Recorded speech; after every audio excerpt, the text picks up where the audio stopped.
kenapa emotional resilience ini menjadi sangat penting, karena hanya orang-orang hebatlah yang akan survive dalam hidup. Kita yakin ya bahwa dimanapun yang namanya hidup, salah satu cirinya adalah masalah. Sehingga kita terpuruk, terkecewa, putus asa, sedih gitu ya. Itu adalah bagian-bagian yang kita harus tahu polanya nih. Lagi nonton? Sekalian yuk support dakwah ini dengan infak. Sedikit dari kita, besar manfaatnya.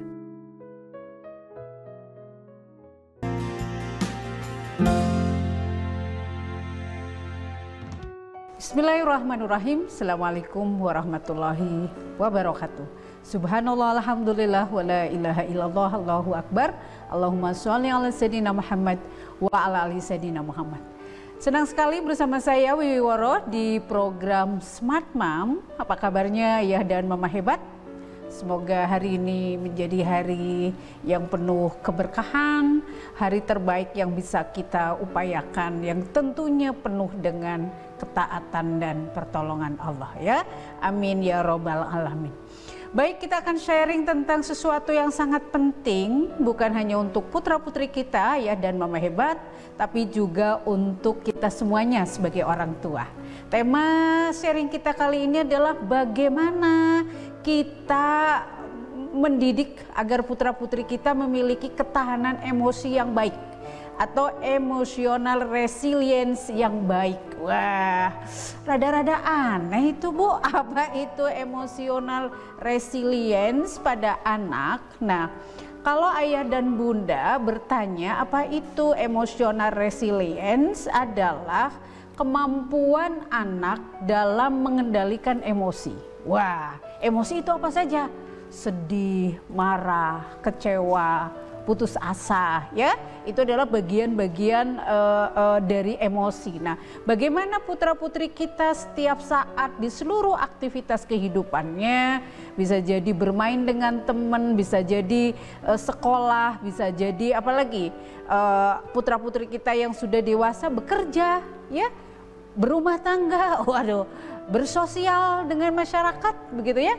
Kenapa emotional resilience ini menjadi sangat penting dan menjadi tema yang akan kita bahas di kesempatan kali ini, ayah dan mama hebat, karena hanya orang-orang hebatlah yang akan survive dalam hidup. Kita yakin ya bahwa dimanapun yang namanya hidup, salah satu cirinya adalah masalah. Bergantian dari satu masalah ke masalah yang lain. Bisa jadi masalah itu bisa kita hadapi, bisa jadi tidak bisa kita hadapi. Sehingga kita terpuruk, terkecewa, putus asa, sedih gitu ya. Itu adalah bagian-bagian yang kita harus tahu polanya nih. Ini menjadi bahasan yang sangat penting karena anak-anak kita pasti menghadapi masa sulit ya. Pasti menghadapi situasi yang kritis yang tidak pernah dibayangkan. Tapi hidup tidak akan bisa berhenti, ayah dan mama hebat, betul nggak? Kita harus tetap running well, kita harus tetap melanjutkan hidup kita. Nah, mudah-mudahan ya ini akan menjadi bekal anak-anak kita bagaimana memiliki ketahanan emosi yang baik gitu ya. Bagaimana putra-putri kita bisa mengelola ya emosi yang dialaminya dengan sangat baik sehingga benar-benar menjadi pribadi yang tangguh. Seperti itu ya, ayah dan mama hebat. Nah, kenapa emotional resilience ini sangat penting? Kenapa ketahanan emosi ini sangat penting, Bu Wiwi? Wah, ini ya yang kita tunggu. Tentu ini akan membantu putra-putri kita atau bahkan kita sebagai ayah dan bunda dalam menghadapi stres dan tekanan. Benar gak ya? Tadi disampaikan bahwa ciri hidup adalah masalah. Kita berpindah ya menyelesaikan satu masalah, kemudian akan datang masalah berikutnya ya. Pagi ini ayo ayah bunda, ada nggak catatan di rumah pagi ini? Ada Bu Wiwi, anak aku susah banget bangun. Nah, itu bagian dari masalah ya yang harus kita selesaikan dengan sangat baik. Kemudian besok mudah-mudahan tidak terulang lagi begitu ya. Iya, memang tidak terulang lagi Bu Wiwi, tapi timbul masalah yang baru. Nah, itulah ya, sehingga ketahanan emosi ini ayah dan mama hebat atau mungkin pagi itu sangat crowded, kebayang gitu ya. Kalau ibu bapaknya tidak memiliki ketahanan emosi yang baik, teriak-teriak, kan kata tetangga itu ada apa ya, kok ada huru-hara pagi-pagi. Tapi kalau ibunya kalem gitu ya, ayo sayang, solehah itu sudah azan, belum juga bangun gitu kan ya. Ibunya atau ayahnya dengan penuh kasih sayang nungguin, ayo Bager, solehah, yuk ke masjid bareng sama ayah kalau dia laki-laki, seperti itu ya, ditungguin gitu kan. Ngantuk mungkin sebrat-sebrut kalau kata orang mah ya itulah anak-anak ya. Tapi kalau kitanya tenang begitu ya, kita jadi tidak memperparah masalah, dan kitanya juga tidak menjadi pribadi yang reaktif ya.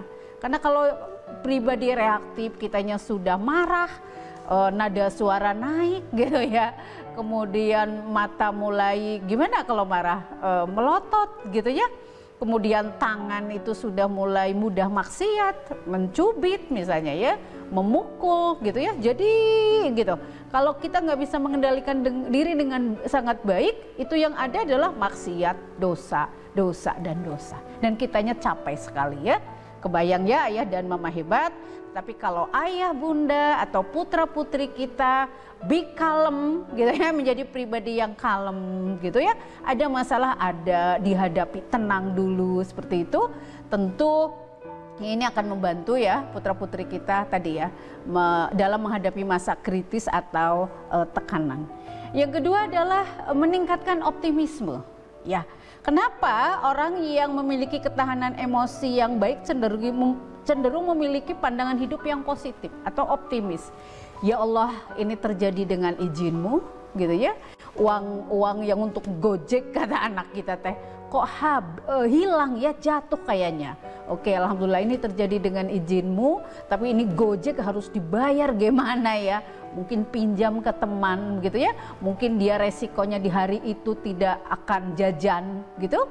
Tapi kalau sudah ridho dengan apa yang terjadi, itu cenderung kesananya lebih positif gitu ya, lebih optimis seperti itu. Poin yang ketiga ya, mengapa ketahanan emosi ini penting buat anak ya.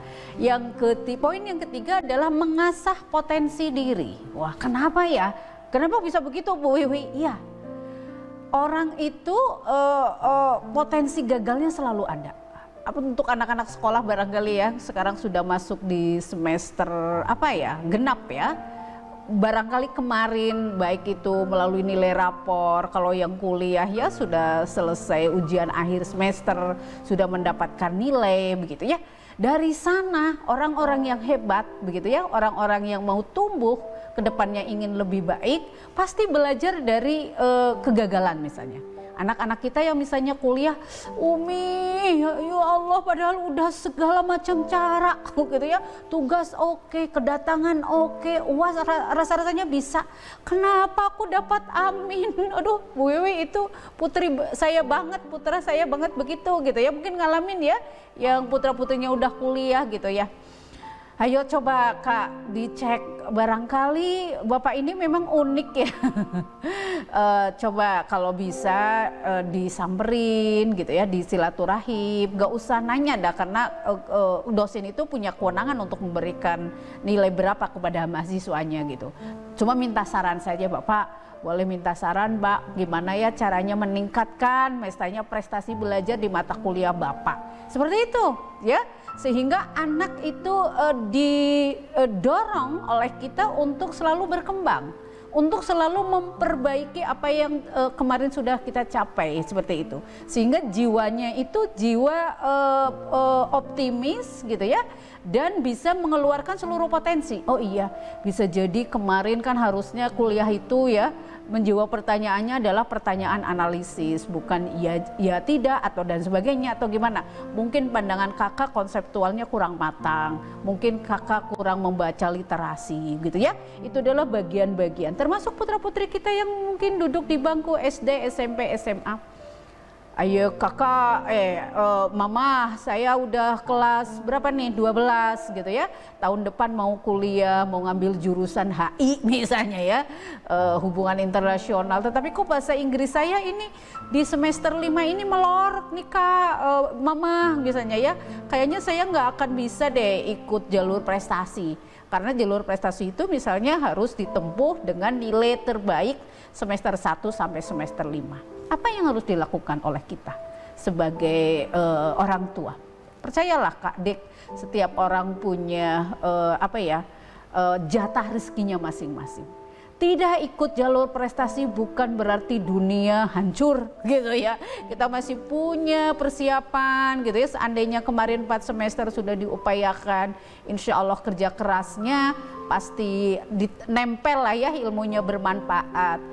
Sekiranya nanti misalnya dalam seleksi di sekolah tidak masuk jalur prestasi, kita kan bisa gitu ya, nanti ikut jalur UTBK, barangkali Allah menyiapkan bukan kampus yang kemarin diimpikan, berarti nanti tantangannya akan semakin luar biasa gitu ya, sehingga persiapannya harus semakin hebat, belajarnya harus semakin kuat lagi, berlatihnya harus ekstra gitu ya, ikut tryoutnya harus mungkin 2 kali atau 2-3 kali dalam seminggu seperti itu, sehingga membuat anak-anak kita bagaimana caranya mengeluarkan seluruh potensinya begitu. Kalau gagal di plan 1 bukan berarti dia gagal di seluruh plan, dia punya plan 2, plan 3, itulah yang disebut dengan tadi ya, kenapa ketahanan emosi itu mengasah penggalian potensi putra-putri kita ya. Kemudian yang ketiga adalah membangun rasa percaya diri. Ini penting banget ya. Kita kadang lihat di medsos gitu, seolah-olah bahwa orang yang pede itu yang selalu memakai pakaian branded gitu ya. Selalu memakai aksesoris yang branded. Tapi sejatinya adalah percaya diri itu kan karena isinya hebat gitu ya. Kalau mentalnya, emosionalnya stabil begitu ya, memiliki tadi emosional resistensi yang baik begitu, ya dia akan selalu percaya diri dimanapun, mau ngobrol dengan siapapun, kapanpun begitu ya, karena memang di mentalitasnya adalah mentalitas yang sudah sangat kuat, sudah sangat stabil seperti itu. Tidak harus kemudian percaya diri ketika dia memakai aksesoris yang branded yang hebat seperti itu ya. Sehingga sekali lagi poin yang keempat adalah membangun rasa percaya diri. Yang kelima adalah kenapa ketahanan emosi ini penting buat putra-putri kita. Ini adalah bekal persiapan di masa depan. Ya, dari awal Bu Wi sudah sampaikan bahwa sebagaimana yang disampaikan oleh Ali bin Abi Thalib ya, didiklah anakmu karena anakmu itu tidak akan hidup di zaman yang berbeda dengan zaman kita. Mungkin ayah bunda yang generasi X sama generasi Z ya, dulu itu kalau bicara khidmat ke orang tua itu kayaknya tidak ada kata no gitu ya. Dulu aduh Masya Allah ya, ke orang tua itu kita begitu segan gitu. Sekarang nggak bisa begitu. Orang tua itu harus open minded gitu ya. Orang tua itu harus menjadi sahabat yang menyenangkan bagi anak untuk diajak diskusi. Karena putra-putri kita itu dia literasinya luar biasa. Lihat informasinya itu 24 jam gitu. Jadi kalau orang tua yang memakai parenting zaman 75-an gitu ya, akan sangat berat untuk mendidik anak-anak milenial seperti itu. Ini ada beberapa poin yang ayo ayah dan mama hebat sebaiknya menjadi catatan ya, karena bagi orang tua ini menjadi sesuatu yang sangat fundamental. Pertama, anak kita akan mudah patah semangat. Wah, apakah kita sering atau aduh luar biasa ya, anak yang satu ini si bungsu misalnya ya, kok ketahanan mentalnya tidak setangguh kakak-kakaknya gitu ya, sehingga akan sangat menguji nih buat ayah dan mama hebat gitu ya. Mama, aku hari ini nggak mau sekolah deh. Kenapa Soleha? Hujan. Waduh Masya Allah ya, di Bandung ya, beberapa pagi-pagi itu kadang Masya Allah hujannya panjang gitu ya. Nggak apa-apa dek, tunggu aja dulu sampai reda. Pastikan sampai reda, kemudian baru nanti berangkat. Nanti malu, nggak malu dek. Kita bilang nanti ke bu guru, ke wali kelas gitu, izin. Mohon maaf di daerah saya misalnya masih hujan deras, saya izin nanti Umi bantu ya, izinkan misalnya sehingga putri saya baru akan berangkat nanti setelah misalnya hujan reda. Apa sih resikonya coba dek? Telat. Oh iya, kalau telat apa? Ketinggalan pelajaran. Masih bisa dikejar nggak? Masih. Kadang-kadang kita perlu mendefinisikan ya, membantu mendefinisikan anak-anak milenial itu sebenarnya seberapa besar sih resiko yang harus diambil gitu. Jadi seolah-olah kayak dunia terbalik gitu kan ya. Aduh, Masya Allah, enggak apa-apa dah, ini enggak tiap hari kok. Insya Allah besok tidak terjadi lagi. Atau adik sekarang mau naik Gojek misalnya. Kalau mau naik Gojek berarti harus pakai jas hujan. Ya itu kita bisa kasih beberapa alternatif pilihan-pilihan ya, ayah dan mama hebat, agar putra-putri kita tidak mudah patah semangat. Waduh, ini ya akan sangat menguji ayah dan mama hebat kalau putra-putri kita itu termasuk yang cepat ya, cepat cepat down gitu ya, cepat lemah semangatnya ketika menghadapi sesuatu ya. Kemudian dampak yang kedua ketika putra-putri kita tidak memiliki ketahanan emosi yang baik adalah minim motivasi dan rasa percaya diri. Udah jelas tadi mudah down gitu ya. Jadi merasa diri, aku nggak berharga loh mah. Loh kata siapa? Segitu berharganya kan begitu ya. Kemudian kehilangan motivasi, sulit untuk mencoba lagi gitu. Ya, ini ayah dan mama hebat bahayanya yang harus kita definisikan sehingga nanti kalau anak-anak yang tadi memiliki ketahanan emosi yang baik begitu ya, dia akan segera biasanya cepat bangkit ketika gagal sesuatu. Ayo dek, kalau kemarin misalnya di semester kemarin sudah mencoba ekstrakurikuler apa misalnya sains, tapi misalnya kurang berkembang, adik mau mencoba apa nih di semester genap ini misalnya? Ya aku mencoba misalnya apa pramuka gitu, sesuatu yang membuat dia bisa punya ruang lebih banyak ya untuk mengeksplor potensinya gitu. Ini adalah ayah dan mama hebat perlu kita ketahui sebagai orang tua agar mudah ketika mendampingi putra-putri kita di masa seperti ini ya. Yang ketiga adalah cenderung pesimis ya. Jadi kalau nggak tadi ngomongin dampak dari putra-putri kita belum memiliki ketahanan emosi yang baik, pasti dampaknya banyaknya negatif ya. Cenderung pesimis ya. Sehingga merasa ya kalau sudah begini ya sudah ya, jadi nggak punya yang namanya grow mindset ya, mindset atau pola pikir tumbuh itu nggak punya gitu. Oke, kalau saya kondisinya begini harusnya kita mencari berbagai alternatif, tapi orang anak-anak yang memang tidak memiliki ketahanan emosi yang baik, dia mindsetnya namanya fixed mindset ya, udah begini gitu ya. Padahal tadi kita banyak diskusi bahwa kalau kita misalnya gagal di satu aspek, bukan berarti kita tidak bisa berkembang di aspek itu.